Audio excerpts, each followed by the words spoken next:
Salut à tous, j'espère que vous allez super bien. C'est David et Flavio, you already know. Madame Brigitte Adjamagbo continue sa lutte à sa manière et en étant à l'Assemblée et il a dit tout ce qu'ils ont pu faire à l'Assemblée jusqu'à ce moment et tous les plans qu'ils ont déjoués, ce qu'ils ont pu dire.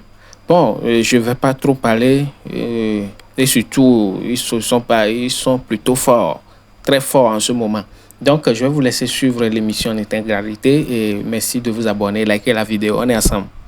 Madame Brigitte Adjamagbo Johnson, le 21 mai dernier, les députés élus, dont vous aussi, lors des législatives, ont effectué leur session de droit et le vendredi 14 juin, vous avez bouclé la session de droit et l'opposition parlementaire est présente depuis de bout en bout. Vous étiez au nombre de 3. Vous avez suivi le déroulé de toutes les activités. Alors, la question, est-ce que l'opposition parlementaire en est sortie grandie ou plutôt affaiblie au regard de tout ce qui a été fait? Non, l'opposition parlementaire ne peut pas en être sortie affaiblie. Nous avons joué notre rôle.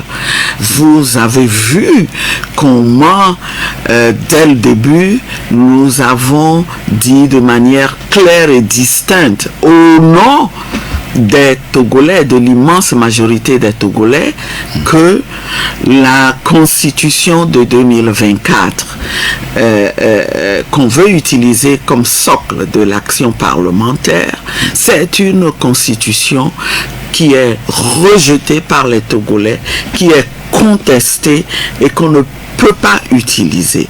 Nous avons dit de manière très claire que nous n'avons pas été élus pour appliquer cette constitution-là. Et nous nous sommes appuyés sur la décision de la Cour constitutionnelle qui est accessible à tout le monde. Il suffit de se référer au journal officiel, je pense, du 13 mai 2024 et on verra que le visa utilisé par la Cour constitutionnelle, c'est celui de la Constitution de 92. Malheureusement, vous me permettez de constater, de déplorer et de dénoncer le fait que malheureusement cette Cour n'a fait preuve de cohérence quand elle a été interrogée sur la conformité du règlement intérieur à la Constitution. Eh bien, vous vous souviendrez, nous avons à la DMP organisé une conférence de presse et lancé un appel à cette Cour constitutionnelle-là pour qu'elle rejette pour qu'elle fasse observer si juridiquement elle ne peut pas avoir proclamé les résultats sous la Constitution de 92 et n'avoir rien dit, n'avoir pas dit de manière très claire que cette assemblée-là, élue sous cette Constitution, ne peut pas adopter comme cadre de travail une autre constitution et qui plus est contestée. Donc notre présence la Cour constitutionnelle n'a pas eu le courage de dire clairement et elle a montré encore une fois qu'elle est une institution inféodée au pouvoir en place. Elle accompagne malheureusement le pouvoir en place dans son initiative de transformer notre pays en monarchie. Oui, mais la Cour constitutionnelle, quand vous l'aviez saisi, bon, c'était par le truchement de la conférence de presse organisée, puisque vous exigez, vous appelez la Cour constitutionnelle à plutôt rejeter ce règlement intérieur. Elle ne l'a pas fait et vous pensez qu'elle est inféodée? Elle est inféodée. Les arguments juridiques, la Cour ne les a pas avancés? Non. justement, la Cour n'a motivé, ne s'est même pas occupée de cette question. Elle s'est comportée comme si nous étions en situation normale. Il y avait une constitution, il y a une constitution consensuelle par rapport à laquelle on lui demande de se prononcer. Alors qu'elle sait très bien que nous sommes en situation de crise aggravée par l'acte que le régime vient de poser, encore une fois, en adoptant une constitution dans les circonstances dans lesquelles elle l'a adoptée. Et donc, face à cette situation-là, les institutions républicaines doivent pouvoir jouer leur rôle. Mais encore une fois, elle a démontré que nous avons toujours des problèmes avec nos institutions. Je pense que ce problème-là continuera aussi longtemps que les hommes et les femmes qui animent ces institutions n'assument pas leurs responsabilités comme ça se passe ailleurs. On a bien vu au Sénégal récemment comment les membres du Conseil constitutionnel n'ont pas pris de la hauteur. Pris de la hauteur. Ils n'ont pas craint de dire la vérité au pouvoir en place. En dégoûtant le président de la République. Absolument, absolument. Et donc c'est ce que vous escomptiez de la part de la Cour constitutionnelle togolaise? Tout à fait. Tout à fait. On avait pensé que il y aurait un miracle parce que de toute façon, on sait quel est le problème des institutions au Togo, mais on s'était mis à rêver que pas miracle. Eh bien, c'est monsieur, parce que apparemment la Cour n'est composée que d'hommes. D'ailleurs, en ce moment, à ma connaissance, il n'y a pas de femmes. Eh bien, ils n'ont pas eu le courage de s'assumer, de rentrer dans l'histoire par la grande porte. Et nous avons encore du chemin. Alors nous, comme je le disais, nous avons fait notre travail, nous avons mené le combat et nous continuerons à le mener. Mais à l'intérieur comme à l'extérieur. Nos voix ont été inaudibles, mais vous n'avez même pas un petit groupe parlementaire. Dans ce lieu-là, dans ce lieu, nous avons été la minorité, l'extrême minorité qui a porté la voix de l'immense majorité des Togolais qui sont brimés. Oui, mais est-ce que vous ne sentez pas le chien aboie, la caravane passe? Ben, voyez-vous, oui, ce qu'ils ont voulu faire, ils l'ont fait. C'est le plan qui était prévu, ils l'ont déroulé. Mais il y avait des gens pour dire ce plan-là est contre le peuple togolais. Ne le faites pas, nous sommes contre et nous avons voté contre. Nous avons fait entendre la voix des Togolais. Maintenant, il nous appartient, pendant que nous menons ce combat-là à l'intérieur de l'hémicycle, de nous organiser dans un cadre plus élargi à tous les acteurs politiques et les acteurs de la société civile pour nous organiser et mener un combat qui, combiné avec l'action qui est menée à l'intérieur de l'hémicycle, va nous permettre d'arrêter cette caravane-là qui passe malgré l'aboiement des chiens. Et il nous le faut, d'autant plus que en France, on vient de nous donner l'exemple. Laquelle? La gauche française a compris que la France est en danger, la France est menacée par la montée de l'extrême droite. Le peuple français est menacé. Nous avons une menace ici aussi au Togo du fait de cette monarchisation qui est en cours. Et ce qu'il nous faut, c'est ce sursaut pour réaliser ce front populaire-là que la gauche française a réalisé de manière à stopper ce qui se passe. Et que personne ne dise que c'est impossible. J'ai entendu tout à l'heure le représentant du gouvernement dans votre interview, l'interview qui vous a accordé, dire nous rentrons de plein fouet dans la 5e République. Oui, c'est des gens qui continuent de penser qu'il y a le boulevard. Le boulevard devant eux, mais ils se leurrent. Ah bon? Ils se leurrent. Oui, ça ne peut pas continuer indéfiniment. Il y a des indicateurs qui montrent que quand les Togolais vont se réveiller, ils vont arrêter tout ça. Voyez, c'est sur un autre plan.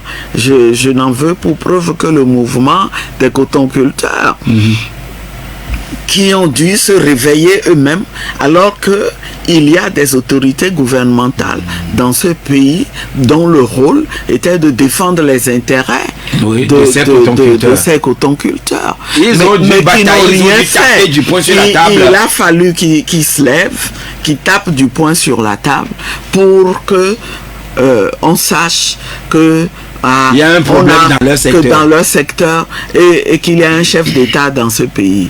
Et le ministre, alors, lui, son rôle, il sert à quoi? Pourquoi n'a-t-il pas réglé ce problème-là en amont? Pourquoi fallait-il que les cotonculteurs se lèvent? Je voudrais saluer ce mouvement et leur recommander une extrême vigilance. Parce qu'en tant qu'acteur politique, on sait comment ça se passe. Vous avez des revendications, on accède à 2 ou 3 de ces revendications, et puis on leur dit, il y a une commission tripartite qui va travailler. Extrême vigilance pour que ça aille jusqu'au bout. Et je voudrais les exhorter les Togolais qui se réveillent. Le front social bouge à comprendre que il faut qu'on arrive. La semaine dernière, c'était les dockers au port qui étaient également montés au créneau pour crier leur ras-le-bol. C'est ça. Il faut qu'on se prépare à faire quelque chose de grand pour régler le problème à la racine. À la racine, c'est qu'on est mal gouverné. Mais le 19 août, n'aura plus jamais le Haut-Togo a prévenu un ministre. Lui, il peut parler, chacun peut parler. Il peut pas empêcher tout un peuple de prendre son destin en main. Et à force de le malmener, à force de le prendre pour un peuple mouton qui ne dit jamais rien et qui ne peut jamais rien dire, jamais faire, eh bien, on risque d'être surpris. Alors, et notre rôle, c'est de mobiliser les populations, c'est leur donner les informations qu'il faut pour qu'elles comprennent que, bon, trop c'est trop à une étape donnée, il faut arrêter tout ça. Et voilà que vous êtes présent, vous êtes au nombre de 3, professeur Gogué, monsieur Ouagnara, et vous-même, vous êtes 3 à être de l'opposition au sein de l'hémicycle, bon, disons, au Parlement. Mais tout ce que vous dites, malgré tout ce que vous dites, en tout cas, le parti majoritaire fait ce qu'il veut. Alors, Madame Adjamagbo, votre présence là-bas a-t-elle encore sa quintessence, sa raison d'être et également un impact sur le cours des choses? Bien sûr, la raison d'être, nous sommes là pour être leur mauvaise conscience.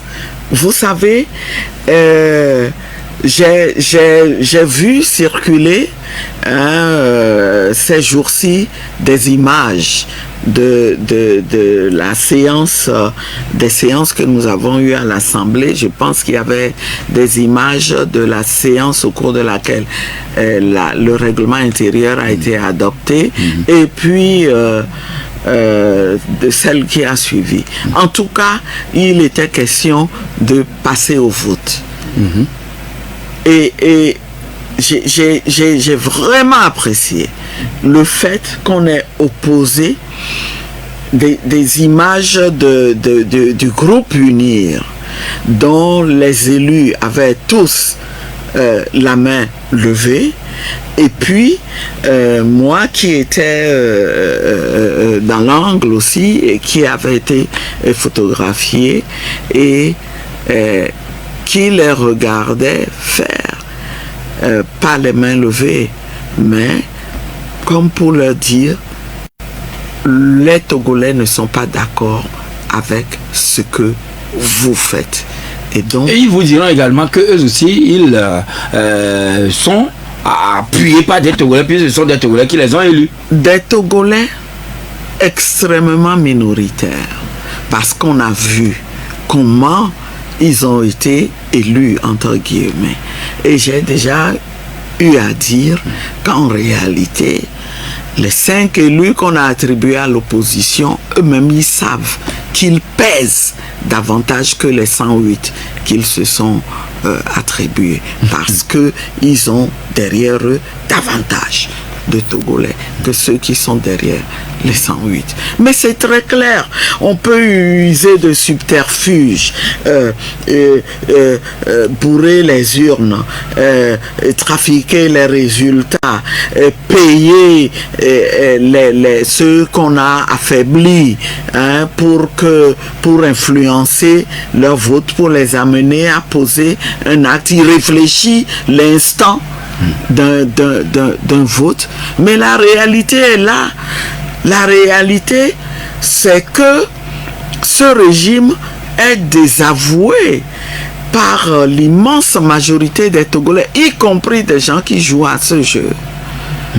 Oui, et les faits sont têtus, la réalité est têtue, il est difficile de la cacher pendant longtemps. Et donc, nous, on n'est pas inquiets. Vous n'êtes pas dérangés. Notre rôle... Vous n'êtes pas gênés. Non, nous sommes déterminés à mener le combat là pour que la réalité prévale. Et c'est ce que nous sommes en train de faire.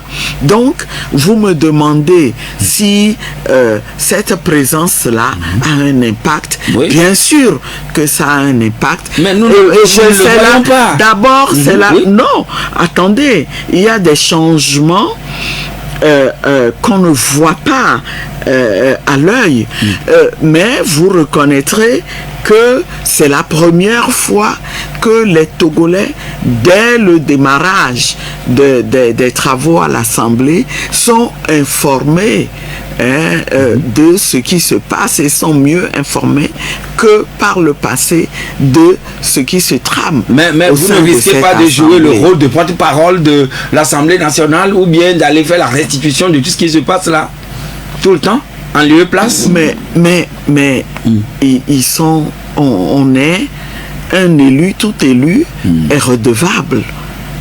À la population. Et donc, ce rôle-là, nous sommes tenus de le jouer. Et vous allez voir à terme ce que ça va provoquer. Vous allez voir. Maintenant, posons la question. Et à contrario, ne pas y aller. Qu'est-ce qu'on fait et qu'on ne peut pas faire tout en allant siéger? Est-ce que aller siéger empêche d'organiser le combat? Notre vision, c'est une vision holistique qui combine le combat à l'interne au niveau de l'Assemblée avec le combat extérieur. Et c'est une démarche extrêmement intelligente et qui gêne Et qui gêne. Moi, je sais déjà que ça gêne. Parce que c'est à travers j'ai reçu,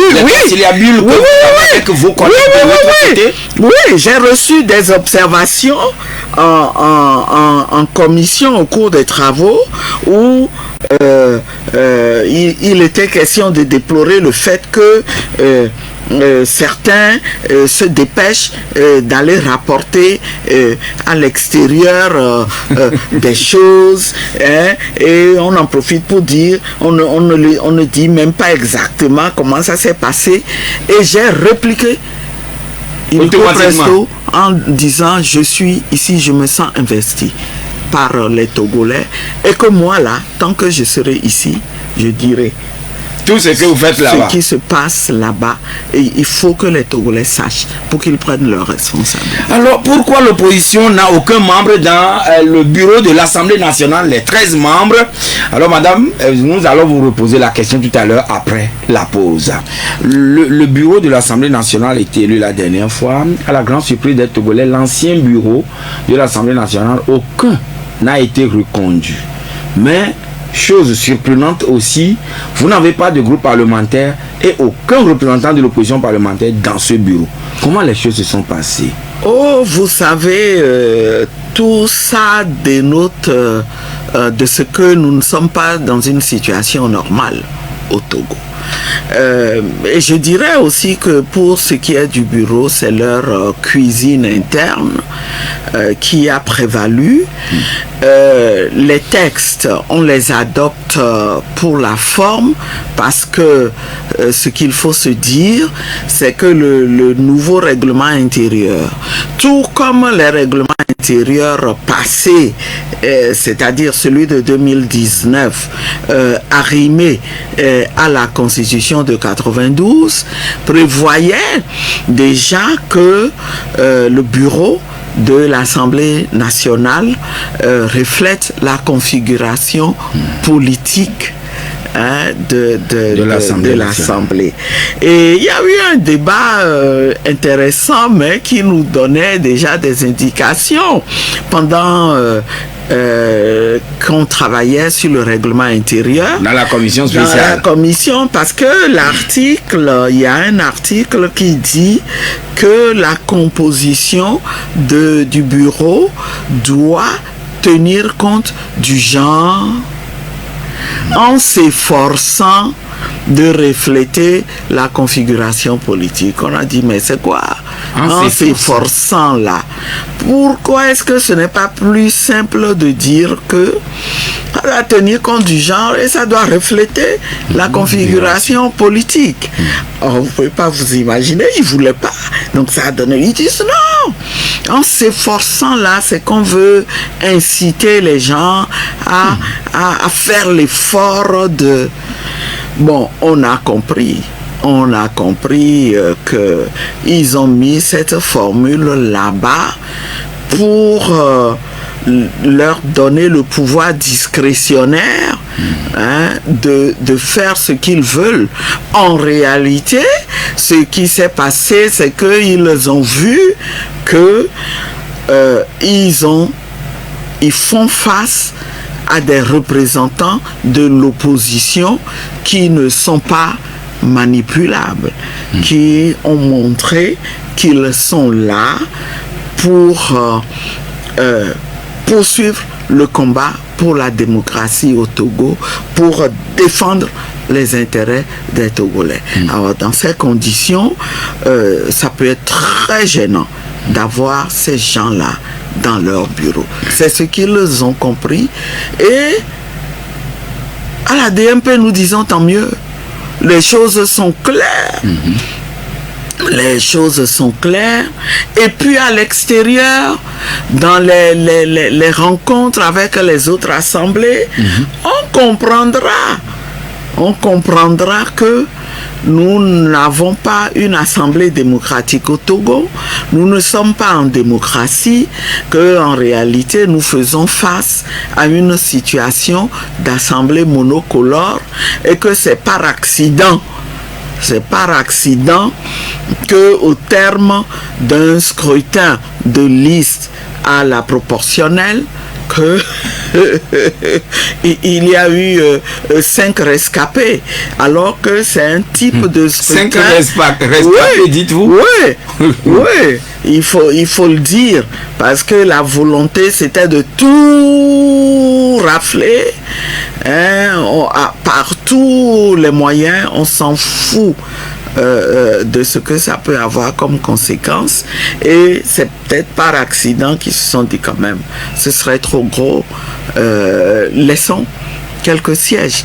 Mais les choses sont clarifiées à présent que nous avons une assemblée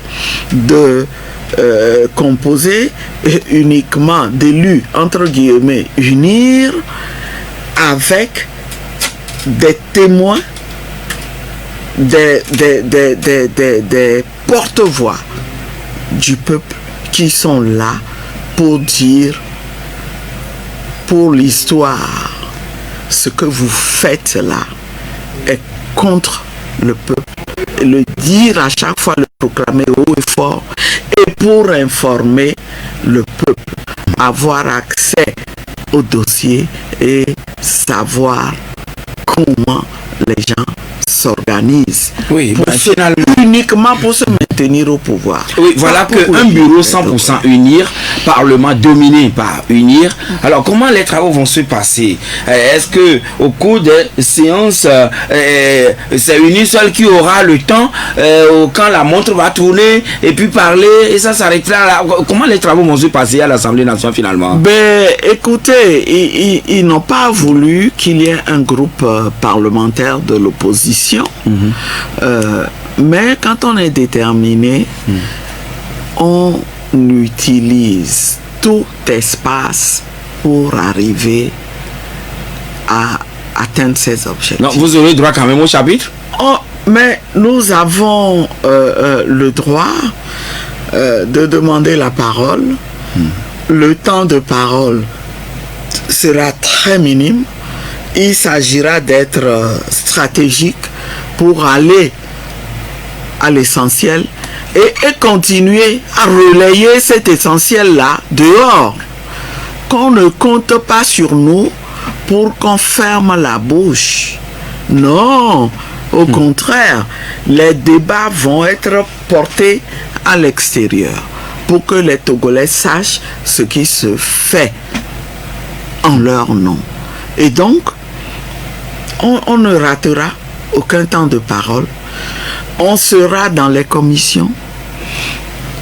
On exercera tous les droits que nous avons dans l'intérêt des Togolais. Comptez sur nous et nous rendrons compte au fur et à mesure.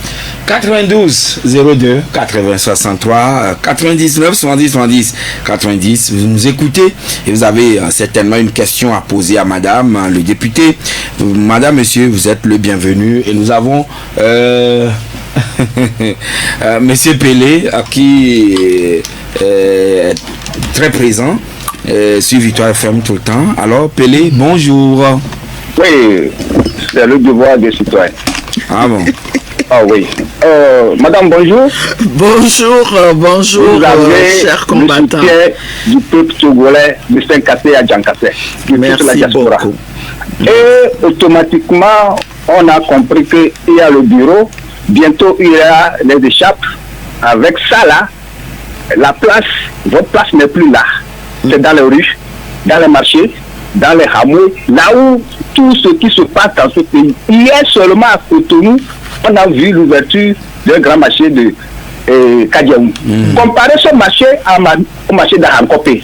Là, c'est le travail que vous devez faire. Madame, automatiquement, je vous dis que le 1er juillet dernier, l'Inde a eu les élections. Avec 1,4 milliard d'habitants, le Premier ministre a fait sortir son gouvernement de 71 membres. Le Togo, avec 8 millions d'habitants, a un gouvernement de 33 membres. L'ambition du Togo, c'est qu'on veut développer le pays. Madame, on développe le pays avec des quantités d'hommes ou bien des qualités d'hommes. D'accord. Bien noté, cher ami Pelé. Derrière lui, c'est M. Gado. Allô? Oui, bonjour, je sais. Oui.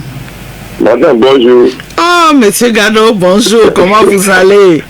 Ça va très bien. On ne vous entend plus sur les médias.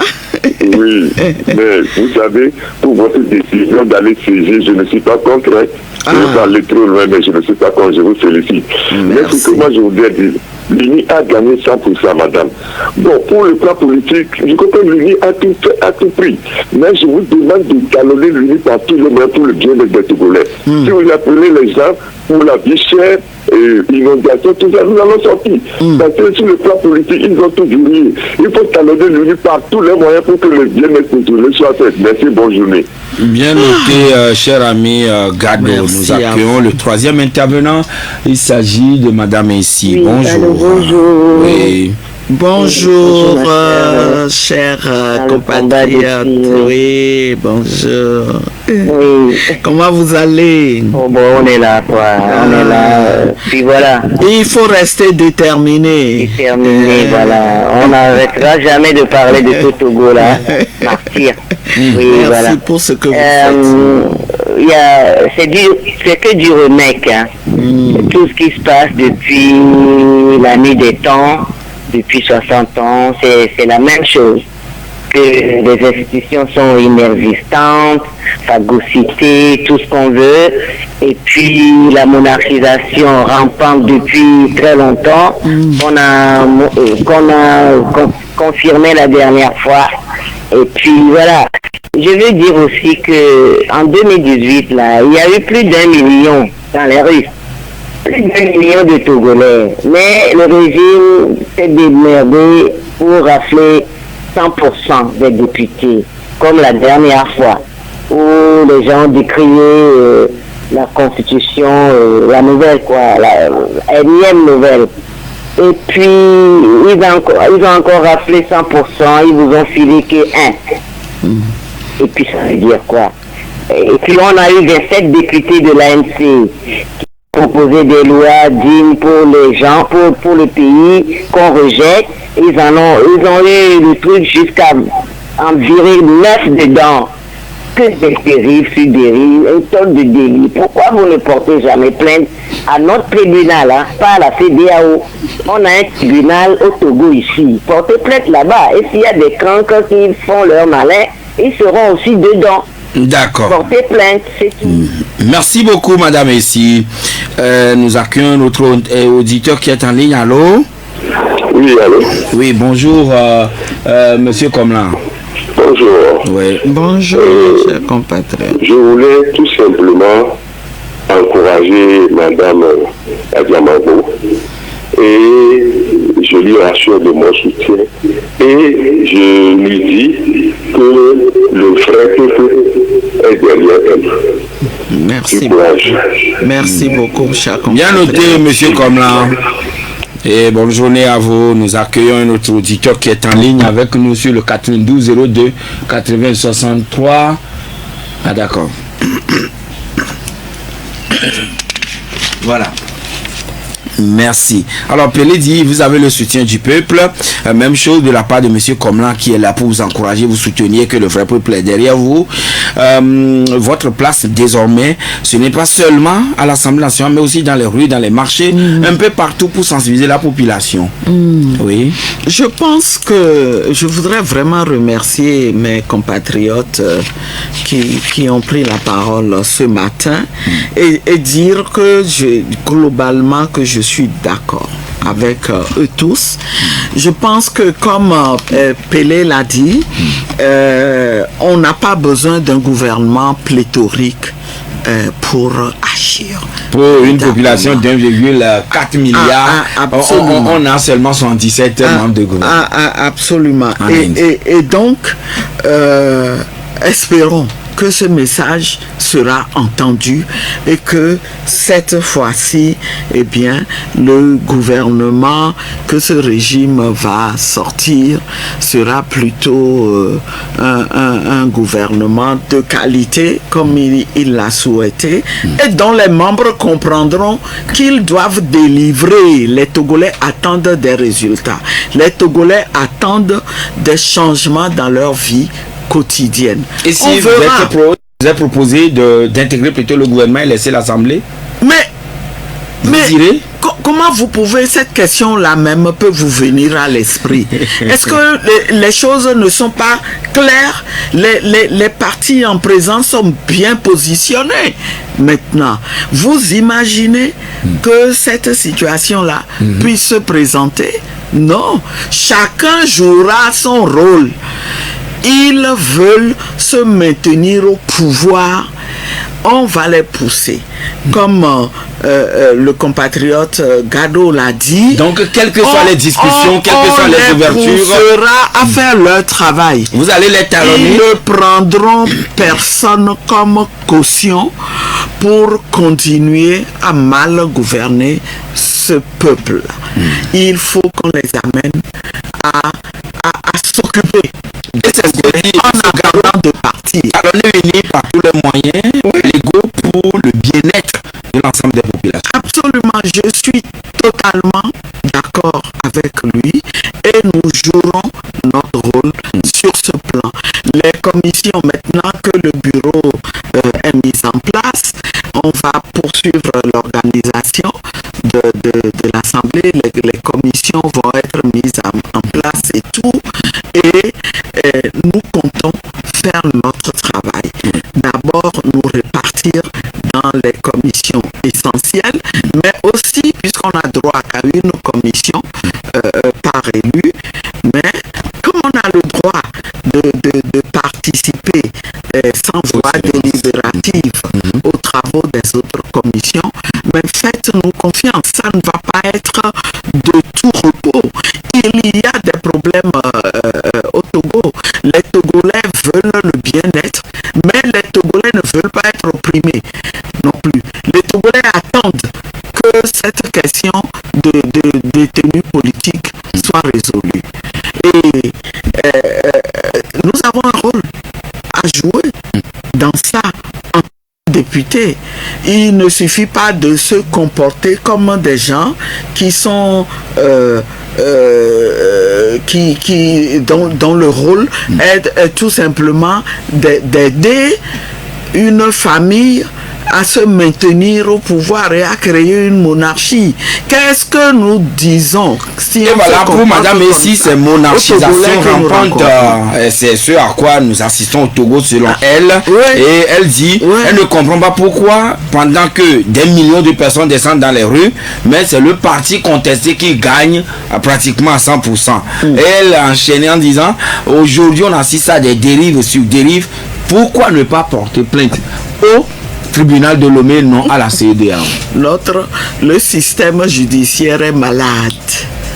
Le système judiciaire est malade, il fait partie de nos problèmes. Est-ce que vous savez que au sujet de cette décision de refuser de recenser tous les Togolais, quand la DMP a voulu mener son action, la DMP s'est dit on va commencer par le système judiciaire togolais. Et pour étoffer le dossier, on a voulu passer par déjà un huissier pour aller faire des constats au niveau de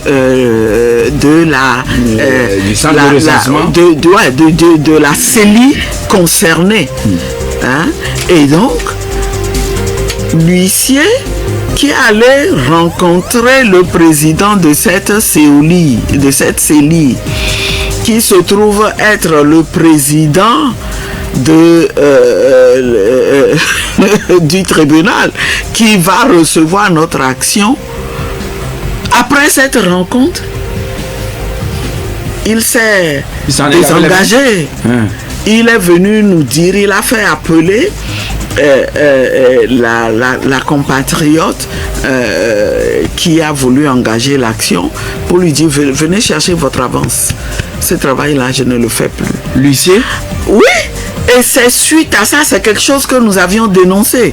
C'est suite à ça que nous avons fait nos analyses en disant, mais si le juge qui va trancher le problème, c'est lui qui déjà démotive l'huissier. Les autres auxiliaires de justice. Donc, ce n'est même plus la peine d'aller. Donc, c'est cela qui a émoussé rapidement. Non, c'est ce qui fait que nous avons fait le choix d'aller au niveau de la Cour de justice de la CEDEAO directement. Et malheureusement, eux aussi, au lieu de traiter cette affaire en urgence, comme nous l'avions requis, eh bien, ils ont pris tout leur temps et c'était hors délai. Et voilà, la CEDEAO aussi avec ses problèmes. Madame, malheureusement, nous sommes arrivés à la fin de notre entretien puisque le temps est déjà imparti, est déjà passé. Mais qu'est-ce que vous avez à dire à l'ensemble des Togolais pour conclure? Ce que j'ai à leur dire, c'est que oui, aujourd'hui, comme ce représentant du régime a dit, ils sont rentrés de plein fouet dans la 5e République. Mais nous